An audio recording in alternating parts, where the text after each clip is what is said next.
Mga kababayan, ibinasura na po ng Quezon City Prosecutor's Office ang mga reklamong assault, disobedience to authority at grave coercion laban kay Vice President Sara Duterte.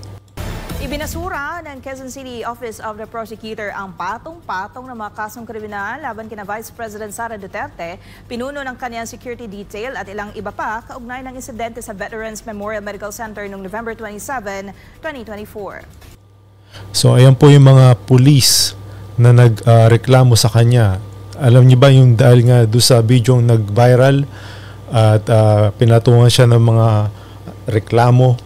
Ito nga, binasura na ng Quezon City Prosecutor Office dahil wala namang basihan ang mga pinagsasabihan nila na at wala silang prueba na itong ang reklamong assault na ginawa ni Vice President Sara Duterte at yung mga bodyguard niya dito sa mga pulis na to. Kaya ito nangyari, binasura ng Quezon City Prosecutor's Office. Kabilang sa mga kaso yung binasura na isinampa ng complainant na si Lieutenant Colonel Van Jason Villamor ng QCPD Medical and Dental Unit ay ang direct assault, disobedience to authority at grave coercion.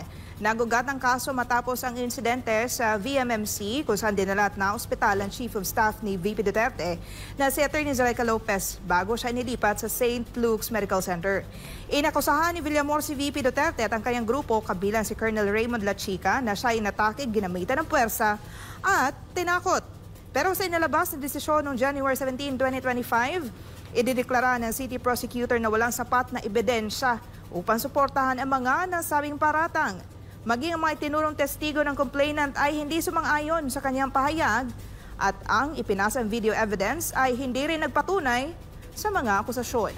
So yan na po binasura na po ng Quezon City Prosecutor Office itong reklamo ng mga pulis na to. So wala sila napatunayan na at nakita nga doon sa video na walang ebidensya na nanakit si Vice President Sara Duterte at ang kanyang mga assistant. Ito mga pulis na to, alam niyo na kung sino nag-utos sa kanila na magreklamo. May promotor diyan kung sino nagreklamo diyan. So ayun, ito failed na naman sila sa mga reklamo nila kay Vice President Sara Duterte. My warmest greetings of peace and a happy spring festival. As we celebrate this joyous occasion, let us embrace the spirit of generosity and harmony that defines this season. This vibrant time not only honors our rich traditions, but also highlights the strong bonds of collaboration that enrich our heritage. Let us march ahead with renewed vigor and determination to ring in 2025 with hope and optimism. We join all communities in celebrating the efforts that brought good fortune and growth in our shared pursuit of a resilient and prosperous future. As we look forward to a new year, let us nurture the spirit of compassion and bayanihan in rediscovering the rich and dynamic heritage that have long defined mutual ties of friendship and cooperation. And whatever lies ahead this year, may we face every challenge boldly with the same diligence, resilience, and hard work which all communities are known for. I wish everyone a bountiful and successful Spring Festival celebration. Ito po yung Spring Festival celebration ng Chinese. It's a Chinese New Year po. So ito pa yung mensahe ni Vice President Sara Duterte. Impeachment case na ang inihain sa Kamara laban kay Vice President Sara Duterte kasunod ng mga ibinabatong akusasyon sa kanyang pamumuno bilang dating kalihim ng Department of Education at pagiging vice-presidente. Pero marami sa mga Pilipino hindi pabor na ma-impeach ang pangalawang pangulo. Pasura na lang nila kasi mas nakakatulong si VP Sara. Lalo sa mga namatayan, nakakatulong siya. Kagaya ko, natulungan niya ako. So yan po makikita niyo mga kababayan natin na nakakatulong talaga si Vice President Sara Duterte. Ngayon, gusto nila ipa-impeach pero ayaw nila. Gusto na nila ibasura dahil nga political lang to Talagang gusto nilang tanggalin sa pwesto itong si VP Sara Duterte. So, hindi sila magwawagi dito dahil mga Pilipino, mas nakakaraming Pilipino ang may gusto sa kanya. Sige. During Duterte, iba talaga yung sa ngayon compare nung kay Duterte. Talagang ibang-iba ang sa ngayon. Tsaka noon, kaya sa panunungkulan ni Pangulong Duterte. Alam niyo naman ngayon, walang nagagawa kasi bangag na bangag di ba? Tulad ngayon, mga drug lords sa Pilipinas, nagsisilabasan na naman lahat-lahat. Nung Duterte time is talagang natigil sila. Tsaka mas maganda ang takbo ng Duterte family talaga. Ayun.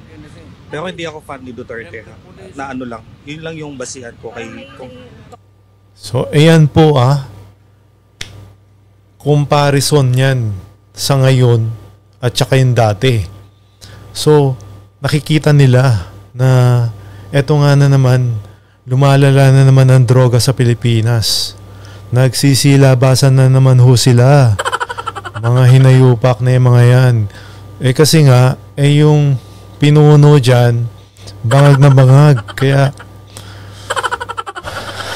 walang ginagawa. Kaya lang inaano niya kinukonsinte niya mga to. Wala nga ginagawa talaga. Walang ginagawa talaga tong bangag na to. Comparison ko lang kay BBM. Ang ilang mamabatas sa kamera kaya ni Joel Chua at Roland Valeriano na siyang nangunguna sa pag-imbestiga kay VP Sara, aminado. Ito pa, itong dalawang tong congressman na to, walang ginawa kundi pabagsakin talaga to si VP Sara Duterte. Ito yung mga napasimuno na gustong i-impeach si VP Sara Duterte. Pero hindi sila talaga magwawagi dito. Gahol na sa panahon ang impeachment case. Unfortunately, because of time constraint, like for example, sa Congress, February 6, I think February 6, recess na. Diba? So, yun lang ang naging challenge. Kasi, alam mo, yun ang naging problema natin ngayon dito, yung panahon. Yan problema daw nila yan. So, may next pa yan. Hindi nila tatantanan si VP Sara, pero hindi sila magwawagi dito. So, tandaan nyo yung taong yan. Yang Joel Chua na yan. Ang siyang nagpasimuno na i-impeach VP Sara Duterte. Na wala namang basihan. Na wala naman silang napatunayan. Diba? So, hopefully, sa 20th Congress, doon natin malalaman kung ano yung mga magiging aksyon ng mga House leadership. Dumipensa naman ang mga ito sa mga puna ng mga netizen sa kanilang mga mamahaling relo. Hindi ko nga lang alam kung bakit inaano yung relos namin, as early as 2002, 2003 yata. Ano ko na yon, lifestyle ko na yon. Isa pa tong congressman na to sa Maynila. Tandaan nyo ho yan. Kung ako sa inyo, congressman, patunayan nyo ho yan. Kung talagang totoong galing kayo sa mahirap.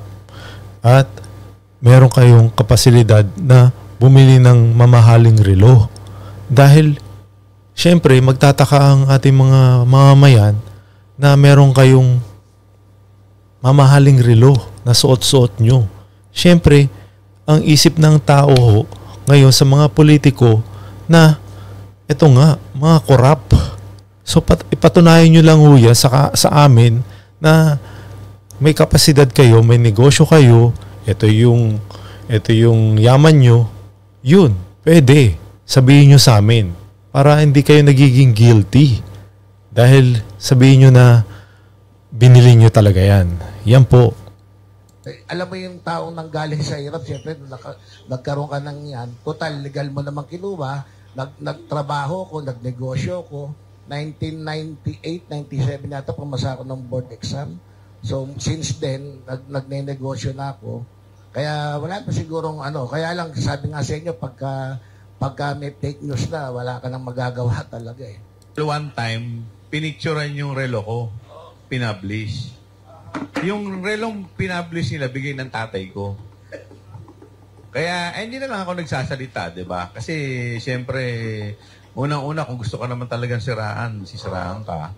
And modesty aside, hindi naman po kami pumasok dito na butas-butas yung damit namin. Pakiusap naman. Siyempre naman. Alangan namang papasok ka sa opisina mo, butas-butas yung damit nyo. Dinadahilan nyo lang ho yan. Kasi nga, huling-huli na kayo. Yun nga, ibig ko sabihin ho, i-proof nyo yung kaya nyo talagang bumili, na mayaman kayo, at sanggalin yung mga pera nyo. Yun ang ilabas nyo na ebidensya nyo para hindi nagtataka ang mga taong bayan. Yan po. Ng mga Pilipino na huwag na sanang muling tumakbo ang mga korap, lalo na sa mga politiko na umangat lang sa buhay simula nang maupo sila sa pwesto. If ever lang naman po nagaling sa corruption, ganun, syempre hindi siya maganda kasi pera ng taong bayan yung ginagamit nila parang sarili interest nila. Kung wala naman sila may tutulong sa bansa, huwag na sila tumakbo. Kasi ganun ginagawin nila eh. Magnanakaw pa rin sila. Sa akin po, hindi na dapat sila Hindi ho pwede yun eh. Kasi nga, kailangan nila magnakaw. Kailangan nilang kumita. Kaya nga nandyan sila eh. Kaya nga nag-i-stay ho sila dyan sa, sa politiko dahil malaki yung pera dyan.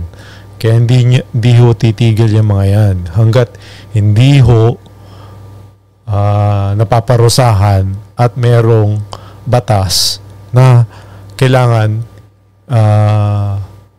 na itong mga korap na to ay merong batas na kailangan bitayin o i-fire squad. Yan yun. Yan ang kailangan natin na batas para lahat yung mga yan ay matakot na mangurakot. Di ba? Yan ang kailangan ho natin. Sabihin ho natin sa mga mambabatas na yan na gumawa sila ng batas kung talagang hindi sila nangungurakot na ang pataw dyan ay bitay. Yun lang po. Yun lang po. Kung alam nilang may corruption sila. Kaya nga po lagi natin pipiliin yung mga politicians na lesser evil, kumbaga. Dapat po kasi yung namumuno is yung kilala nila yung mga tao.